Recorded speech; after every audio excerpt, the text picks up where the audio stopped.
relationships are changing rapidly. In fact, the rules are literally moving under our feet, and we are making the rule book as we go.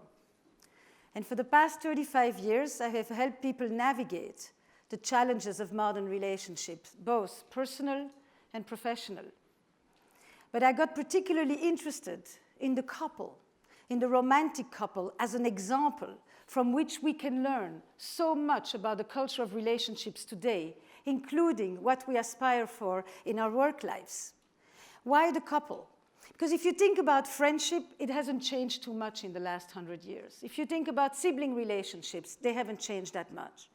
Parent-children relationships have changed a great deal. And one unit has undergone an extreme makeover, and that's the couple. We've never invested more in love, and we've never divorced more in the name of love. If Apple sold you a product that failed 50% of the time, would you buy it? But this is the state of modern marriage, with expectations that have reached an unprecedented high, and at the same time, a lack of resources and a loneliness and an isolation that leaves people without knowing how to handle it, which was part of why this podcast, in some way, became a public health campaign for relationships. Because in the village, you knew everything that was going on with your neighbor. You could hear every fight, the walls were porous, and you could hear every reconciliation. But today, your friends can come and tell you that they are getting separated, and you didn't even see it coming. And then, fake news is not just for the politics. It's also for the way that we represent our personal lives. So we curate and we filter some beautiful, idealistic version of ourselves, and in the end, nobody really knows what is going on in the backstage of other people and how they can learn from it. And part of what happens in a series like this, which was an attempt to create relationship advice on scale, is that when you listen deeply to another person, you often find yourself standing in front of your own mirror. How many of you are in a relationship, if I may ask? How many of you would like to be in a relationship? How many of you would like, at least on occasion, to be out of the relationship you're in? And this applies to all our relationships. We live in networks of connections. And I like to believe that we can experience our relationships with a sense of aliveness and vitality and vibrancy, because the bonds and the connections that we have with other people stand to give us the greatest sense of meaning, of well-being, and on purpose. In effect, the big why for me is that it is the quality of your relationships that determines the quality of your lives. Your successes will appear on your resume. Your relationships will be longingly told on your eulogy. And those are very different legacies. How did we move from something that was so clear to something that has become so chaotic? Relationships. In the old world, which is still the world of many other parts of the world, so this is only a comparison to the West, we lived in communities where relationships were very clear. We knew who we were, we knew where we belonged, the big decisions were all made for us, and we had a clear sense of what was expected from us. We moved from a model of relationships that were organized around duty and rules and obligations to a model of relationships that are steeped in options and in choices. We have unprecedented choices about anything. All the big decisions, in effect, at this moment are on us. The burdens of the self have never been heavier. We need to decide what we want to do. We need to decide where we want to live. We need to decide if we are happy. We need to decide if we are happy enough and if we could be happier. We no longer divorce because we are unhappy and miserable. We often actually separate because we could be happier. We want to know how many people we should date. What should be the gender of the people we date? Should we tell each of them that we are dating other people? You know, we need to decide whose career is going to take precedence. We need to decide who's going to wake up tomorrow morning to feed the baby. We need to decide who has the right to demand for sex. And all of those decisions used to be quite codified for us. As a result, we have massive choices, and we have unprecedented uncertainty and self-doubt plaguing us with a little tyranny in the back of us all the time. How do I know? How do I know this is the right thing? How do I know this is the right choice? How do I know this is the one? And this constant match between choice and uncertainty leads us to want to have a clear sense of certainty and perfection and control. And a lot of the tools that are being handed to us to help us navigate our relationships, the apps, the AIs, the VRs, are all meant to give us a greater sense of control at a time when we feel the least control over our relational life. And the question is, do we only need tools that give us control, or can we actually develop a different set of tools, which I call relational intelligence, and which you cannot get from big data?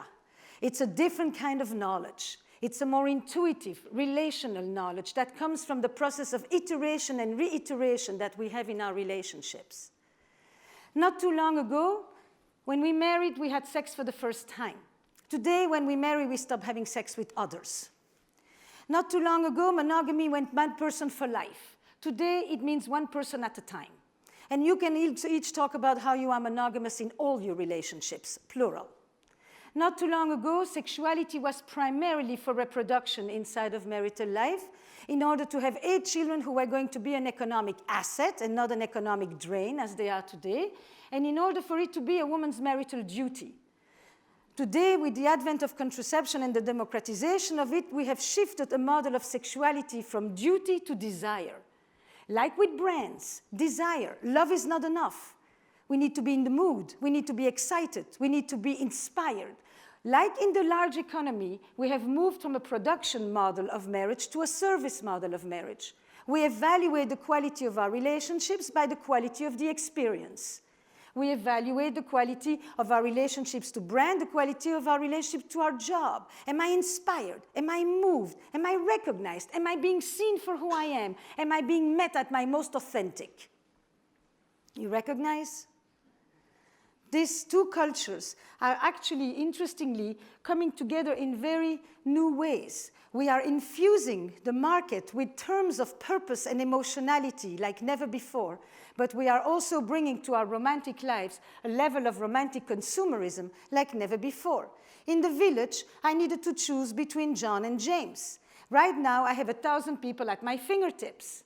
And that means that I have a real paradox of choice, of figuring out how do I know you are the one. And not only that, but if I find you, I don't find you at 18 anymore, I find you at 28 and 35, which means I'm not in a cornerstone model, I'm in a capstone model, meaning when you meet me, I've already built myself, my identity, my values, and the act of choosing me is an act of profound recognition of this hard-won labor of identity building, self-definition. And when you find me, I will know that I am the one because you will delete your apps, which is the new ritual of commitment. The FOMO will be cured. You know, now I know. And how and what does this the one mean? It has also taken a whole new meaning. In our secularized world, romanticism is the new religion, mixed with consumerism for attaining it, but we are looking for a soulmate. And what is the soulmate? The soulmate is the person with whom I'm going to feel that sense of belonging that I used to get from the community, that sense of rootedness, that sense of recognition, transcendence, meaning, wholeness, all the stuff that we used to look for in the realm of the divine. Soulmate used to mean God. Soulmate has become a person. And with that person today, I want to experience what once an entire village used to provide. I want to experience basically the coming together of the two fundamental human needs. They are our human needs internally. They are also the needs of any living system, of any organization, of any company. The need for stability and the need for change. The need for security and the need for adventure. The need for connection and commitment and the need for freedom. It's the reconciliation of these two, the need for love and the need for desire, which we see today as being the core of thriving relationships. We've never asked from the same person to give us a sense of familiarity and at the same time a sense of surprise and novelty, to give us a sense of continuity and at the same time a sense of freshness and spontaneity, to give us a sense of stability and at the same time a sense of of change, to give us at the same time the base needs of the Maslow ladder of survival, of protection, of nurturance, and also belonging and meaning, and also the new level self-actualization. It is not just that I want with you to build a life, it's that I want with you to become the better version of myself. I want it in my intimate relationships, and I certainly want it in my professional choices if I have the privilege to do so. Which has changed the partner relationship, it has changed the manager's relationship, and it has changed the co-founder relationships. What happens in a lot of the conferences that talk about disruption and innovation is that the world of relationship is really left out. I was here 2 years ago at another event, and there were 10 moonshots about transportation, about food, about fashion, about environment, about AI, about cybersecurity, about education, you name it. And I had taken a picture of those 10, and I said, isn't there something missing? Every single one of these major societal transformations will deeply affect the way that we relate to each other. Every time there has been a new means of communication, it has profoundly changed relationships between closed ones, between not just trade relationships, family relationships, couple relationships, the ability to meet people outside of one's own street. How is it possible that we're leaving relationships out of it? Especially when we know that in the world of startups, about 65% of the companies don't make it because the relationships between the people go sour. And if we know that at this point you can have a very good company, but if you don't motivate the people, inspire them, make them feel that they matter, make them feel that what they're doing there is meaningful and comes together with the emotional dimension of their life, ultimately there will not be much loyalty. And loyalty and trust and commitment and freedom are foundational experiences in all relational systems, romantic and otherwise. So I go back to say it is the quality of our relationships that determines the quality of our lives. Your relationships are your story. Write often and edit well. And this is true at all our relational life. So what I thought I would do, instead of take the full time, is ask you to react with me to what you're hearing here. You know, when people need to talk about relationships, it can often be quite uncomfortable. So feel comfortable and just say, I have a friend. You know, I know somebody. Someone once told me. But when you think about your relationships yourself, how accountable do you find yourself? How many of you would say that you give the best of yourselves to your work, to your endeavors, to your philanthropies, and you often bring the leftovers home? How many of you have people that you owe an apology to for a long time?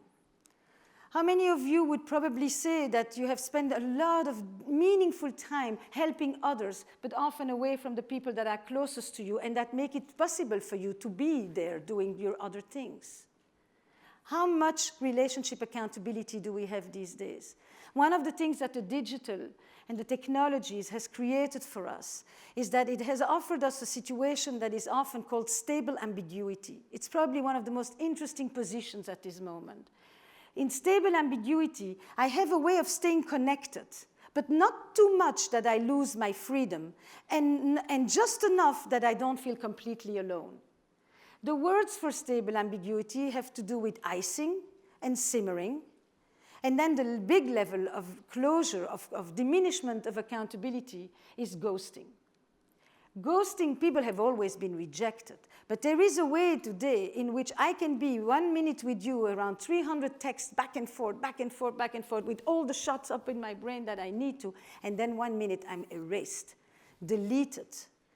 And this tension between how disposable we feel, how commodified we often are, how much we look for partners the way we apply for jobs, and at the same time, a desperate need to still feel that we matter, that we are seen, that we can have our page liked and stuff like that. It's these two tensions that we are experiencing today. We have never felt as small and never wanted to feel as big. And small comes with individualism, with loneliness. Every book on relationship these days is going to talk about belonging or the loss thereof and loneliness. Loneliness that is become, you have a new minister for loneliness in the UK.